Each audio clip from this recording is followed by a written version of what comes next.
Sex while your partner is sleeping. How to love without losing your identity. How people test your emotional availability.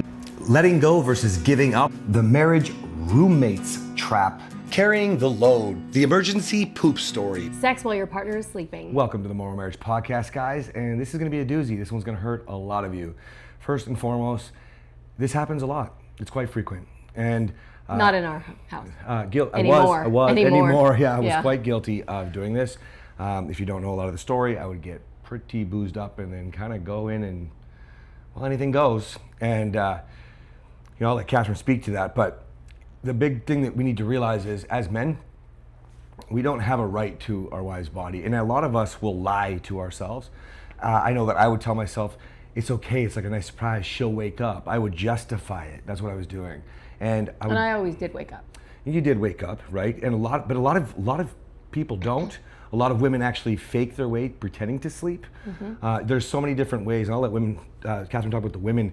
But men, we have to realize that first and foremost, we're not entitled to their body. It's not something that we just get to go do. Oh, it's okay, she's my wife. That's if you're doing it without consent, that's still what? Rape. I know a lot of states that's not true, but we're not here to represent the law. We're here to represent the new marriage where you don't get fucking divorced because you put your penis inside your wife while she's fucking sleeping. You know what I'm saying? Yes. Yes. Women. Talk about the women. Oh, well, I think mostly women just don't know what to do. So they don't say no, or they might say no and then they learn that they shouldn't say no because their partner reacts poorly. So they just allow it to happen. I think some women do sleep through some of it and they wake up in the middle of it. That's never happened to us. I've always woken up as you were trying to do it. Mm-hmm. I can only imagine what that would be like to wake up while someone is having sex with you. And because then you're not having sex with them. Someone is having sex with you. Yeah. You're asleep. You don't even know that it's happening. So I can't imagine what that must be like. And I think that some women, I know some women pretend to be sleeping while their husband finishes inside of them. Because you gotta understand, men, it's less painful to feel that abuse, that rape, and be taken than to actually deal with the fact that they have to say no to you when you should know not to. And guys, I said it right at the beginning of the show, I did this too. And now when I think about it, looking back, like it's really fucking gross. It's like you're sleeping with someone dead if they don't wake up. You know what I mean? And I've also heard bullshit from men in my program who will say something like, oh no, I'll stop if she doesn't wake up. Really? That's not fucking true. I'm betting that's a fucking lie, okay?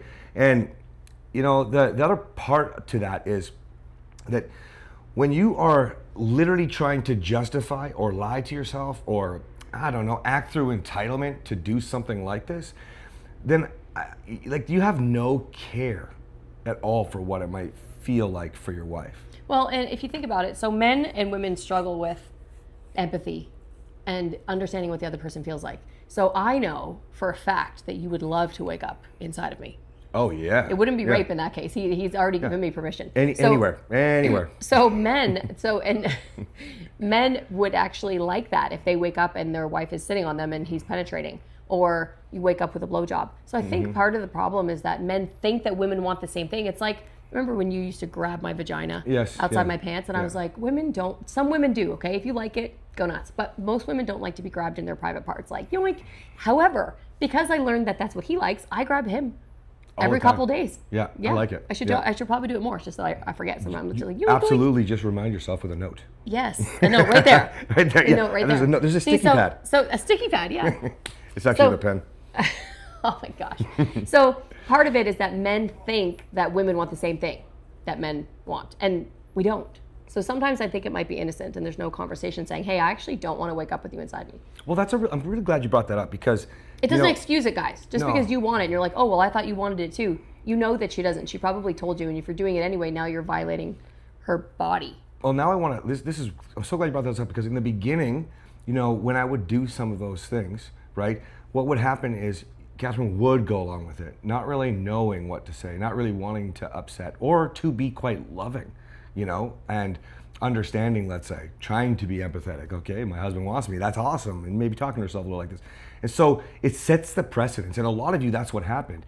The way that everything happened in the beginning sets the precedence for what you now think would be okay, or what is normal, not normal. What's in question, we don't really even understand now. Does that make sense? Yeah, it makes a lot of sense. So what he's saying is, ladies, if you haven't said no, here's the thing though, most women said no and then they didn't say no the second time when the husband pushed the boundary a little bit further because they were like, oh fuck, I don't want to piss him off. But if you think back, your wife actually told you no the first time.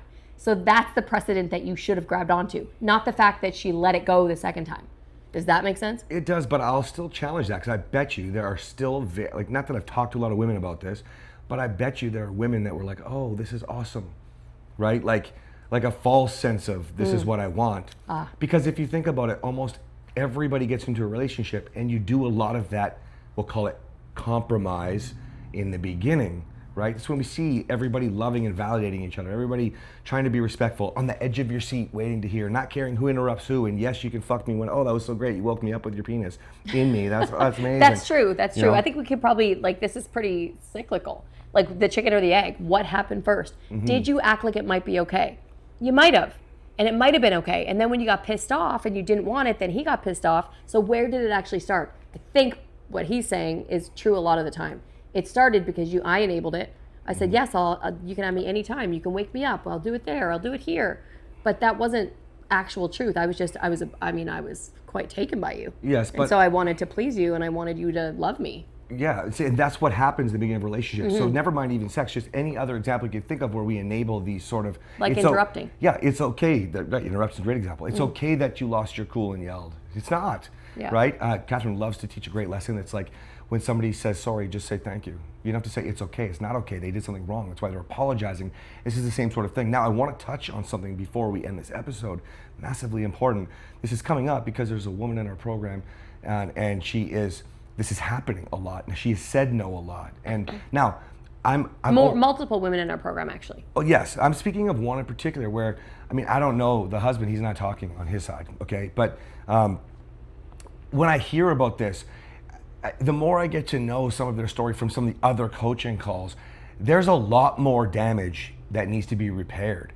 And it's like an easy solution right now. If you're doing things like sleeping with your wife when she's not awake yet, trying to wake her up, calling it romantic or whatever the fuck you think, like touching on the outside of her vagina, always relating everything you say to sex, all these stupid other things, what you could start to do is realize those are some of the easiest things you can do to stop all this other bullshit from happening. You know what I mean? Mm-hmm. You have anything you want to add? You just have to add the new call, the 1-800. Is it 1-800 or 1? Oh, yeah. 1-888-YOU-LOVE. We have a YOULOVE. Yes, we are going to schedule a regular couple-hour talk show time where you can call in and ask your questions rather than go through the fan mail. Let's get into it with you. Talk to us live. Talk to us live on our show, and you can just call in. You don't have to show your face or anything like that. But it's going to be a Morrow Marriage podcast extension episode where you call in live, 1-888-YOU-LOVE, and you can't just do it anytime you want. It will only work for the show. We will be announcing the time and scheduling in a regular time for you guys. Can't wait. Super exciting. Mm-hmm. All right, guys. Bye. See you next time.